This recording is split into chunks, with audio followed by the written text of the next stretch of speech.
In 1815 in France, Officer Javert watches a group of prisoners pull huge ropes to move a ship. When it's over, Javert asks prisoner Jean to retrieve the ship's flag.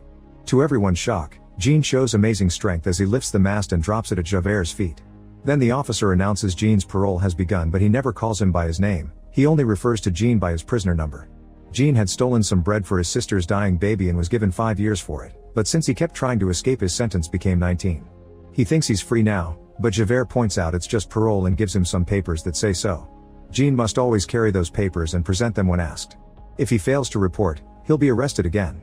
Afterward, Jean starts wandering, looking for a place to stay. However, nobody will give him a job because of his parole papers, and he's driven out of every town because he's seen as a dangerous man. Even when he tries to sleep in a lowly stable, he's kicked out. Jean tries to sleep inside a church and is found by the bishop, who invites him to have dinner with him and offers him a room. Jean is happy to have a good meal, but after the bishop goes to bed, he steals all the silver he can find and runs away. The next morning, the cops bring Jean back to the church and inform the bishop they caught him with stolen goods. However, the bishop lies to save Jean, saying the objects were a gift and even giving him more candlesticks. After the cops leave, the bishop tells Jean he must use the silver to start a new honest life. Jean is touched by the bishop's kindness and realizes he stole again because that's all he knows, but from now on he'll be a better man under a new identity. He also destroys the parole papers and throws them off a cliff. 8 years later at a factory, the foreman keeps harassing the working women and is particularly handsy with Fantine, so the other women judge her for it. One day the women notice that Fantine has a letter, so they steal it and read it to discover she has an illegitimate daughter named Cosette. A fight ensues when the women try to tell the foreman, but they're interrupted by the arrival of Jean. Under a new name, he's become the owner of this factory and the town's mayor.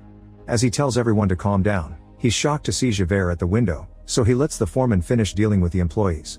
The women call Fantine all kinds of dirty names for having an illegitimate daughter, while Fantine tries to explain she doesn't go around with men, she simply had one boyfriend who left her.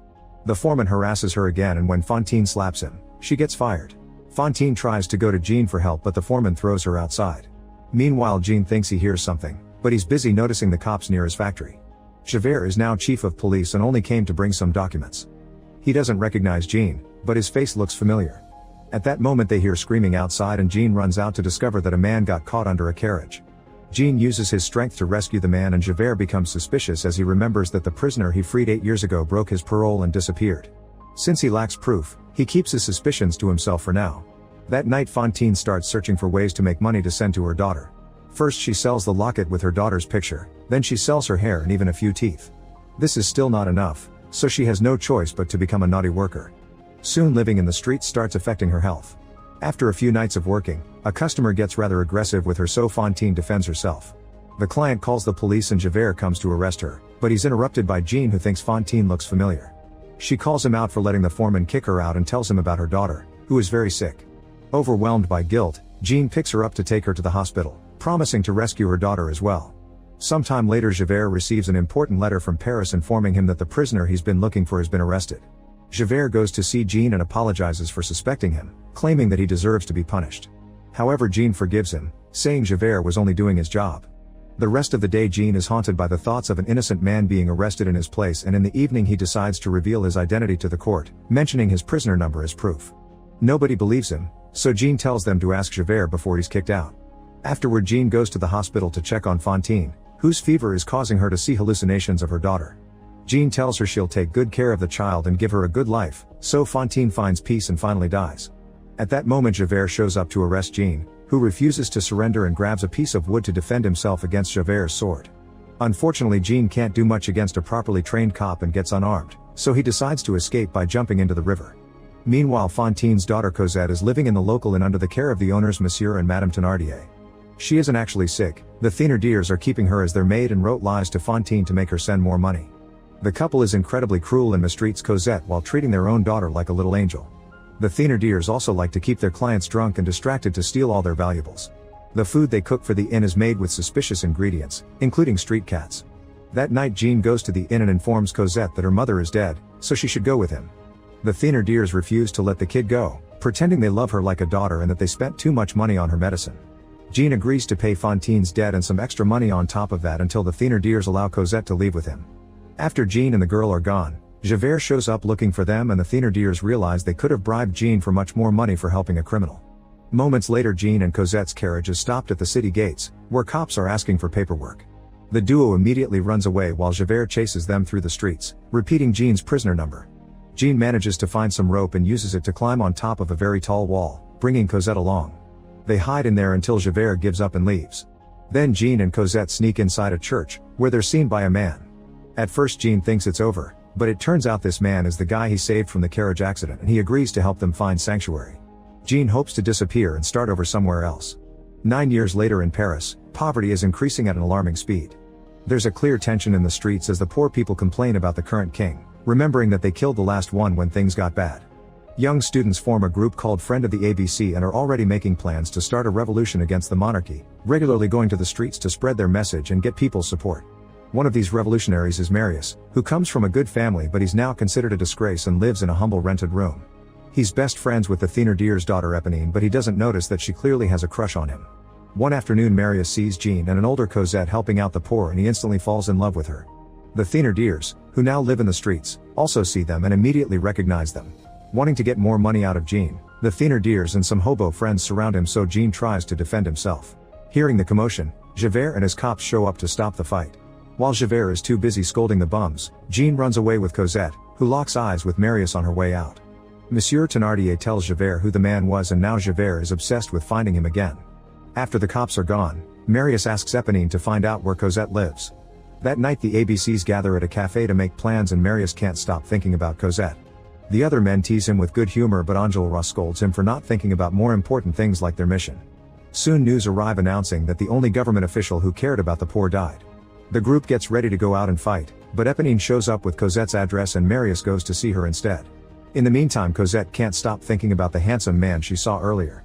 She always feels lonely because Jean has never let her socialize to protect her identity. Cosette wants Jean to share the secrets he keeps behind their isolation but he refuses. After a short argument, Cosette goes to the garden and finds Marius at the gate. They confess their love for each other while Éponine watches them from afar with a broken heart. The moment is interrupted by Jean, who orders Cosette to get back inside while Marius hides. Before leaving, Marius grabs the handkerchief Cosette dropped on the grass. At that moment Monsieur Thénardier arrives with his gang ready to catch Jean to get a reward from Javert. Éponine screams to warn Cosette and Jean, then she spits on her father's face and Thénardier slaps her in return. A cop comes closer to check on all the noise so the gang has no choice but to run away. Jean also hears all the ruckus and thinks it's Javert, so he announces they'll be escaping to England. Cosette tries to make him change his mind but he refuses, so she leaves a note at the gate for Marius explaining the situation. Éponine finds the note and after lots of internal struggle regarding her own feelings, she hides the letter and only tells her friend that Cosette has disappeared. A desperate Marius runs to Cosette's house but by the time he gets there, she and Jean are already gone. He considers searching for her, but he remembers the ABC's fight and chooses to stay to help. At the same time Éponine dresses up as a boy to join the revolution too. While the rebels get their weapons ready, Enjolras goes out to convince the locals to revolt. The next day Enjolras and Marius crash the funeral procession as they sing and wave the flags of revolution. Soon the crowd is following them, singing along as they ask for a better France. Javert is in this crowd, pretending to be a rebel to spy on them. The royal soldiers arrive to block the way and open fire, killing an old lady. A fight ensues and the soldiers begin killing rebels with both their swords while the crowd does their best to defend themselves. The ABCs guide the crowd to start building barricades using the furniture civilians are throwing out their windows. Everyone runs around town gathering more objects to defend themselves, finding support at every corner. Enjolras points out someone should sneak around to find out what the enemy is planning, so Javert volunteers while still pretending he's on the rebel side. By nighttime, the barricade is effectively blocking the main road. Javert comes back and tries to share fake information, but Gavroche recognizes him and tells everyone who he really is. The rebels immediately capture Javert, who tries to defend himself and brings a few men down before Enjolras knocks him out. At that moment the soldiers show up and open fire, starting a new battle. Both sides begin losing men pretty quickly as the street becomes a battlefield. Marius runs ahead with a barrel of gunpowder and doesn't see the soldier about to shoot him, so Éponine jumps in to protect him and gets killed instead. When Marius threatens to blow up the barrel, the soldiers leave in fear. Afterward Marius checks on Éponine, who gives him Cosette's letter before dying in his arms. Then Marius writes a letter for Cosette and makes Gavroche deliver it, but it's Jean who receives him at the door. He reads the letter and is moved by Marius' feelings, so he runs to the barricade to protect his daughter's beloved. Jean dresses up as a soldier so he can walk without suspicion, but when the rebels sees him they think he's another spy. While Jean notices Javert tied up nearby, Gavroche comes to his defense. At that moment an enemy sniper appears on the roof and Jean yells a warning before he helps the rebels shoot him down.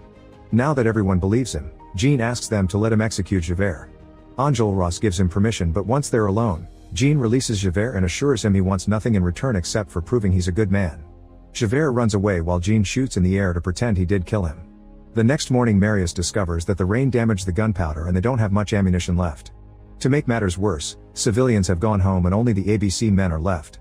However, they refuse to surrender and take their position on the barricade to fight until the very end. Gavroche is eager to help and goes around picking up ammo from fallen bodies, only to be shot multiple times by the soldiers. Jean picks up the boy's body before the ABCs open fire, hungry for revenge. A new battle begins, and this time the soldiers use cannons to easily get the upper hand. One by one the rebels are killed, and the people in their homes refuse to open the doors for those trying to save themselves. Marius is knocked down, so Jean runs to pick his body up to then sneak around and escape through the sewers. Enjolras and the last rebels manage to enter an abandoned building, but the soldiers surround them and quickly kill them too. As a revolution symbol, Enjolras raises the flag and dies with it still in his hands. Moments later, while the soldiers are cleaning up, Javert puts his medal on Gavroche's body. He also notices Jean isn't among the bodies and hears some noises coming from the sewers. Jean is trying to move Marius' body without being noticed, but he slips and they both fall on a pile of excrement. There they are found by Monsieur Thénardier, who steals Marius' ring. Jean jumps on him and threatens to drown him until Thénardier tells him how to get out. Carrying Marius on his shoulder, Jean walks through several tunnels until he finally leaves the sewer.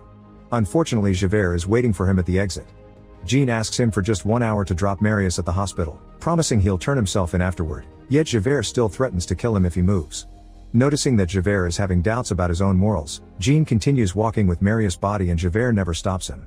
Not knowing anymore who is good and who is bad, Javert decides to self-delete by jumping into the river. Sometime later Marius wakes up in his grandfather's house without knowing who rescued him. When he hears what happened to his friends, he returns to their headquarters to grieve. There he's found by Cosette, who comforts him and promises to take care of him. Jean watches them from afar and realizes that his presence will only bring more trouble. Later in private, Jean gives Marius his blessing to marry Cosette and shares his past before announcing he must leave to protect them. Marius understands and promises not to tell Cosette the truth.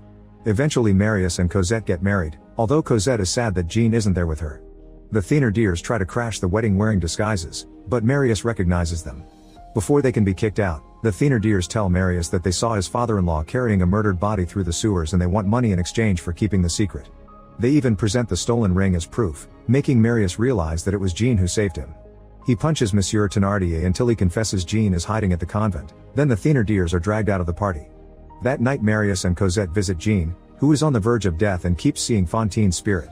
Jean is glad to see his daughter one last time and gives her a letter sharing all his past before he finally dies in peace. While Cosette has a breakdown, Jean's spirit joins all the dead characters on the street singing for their beloved France. Make sure to subscribe and turn on notifications so you can watch more videos like this. Thanks for watching.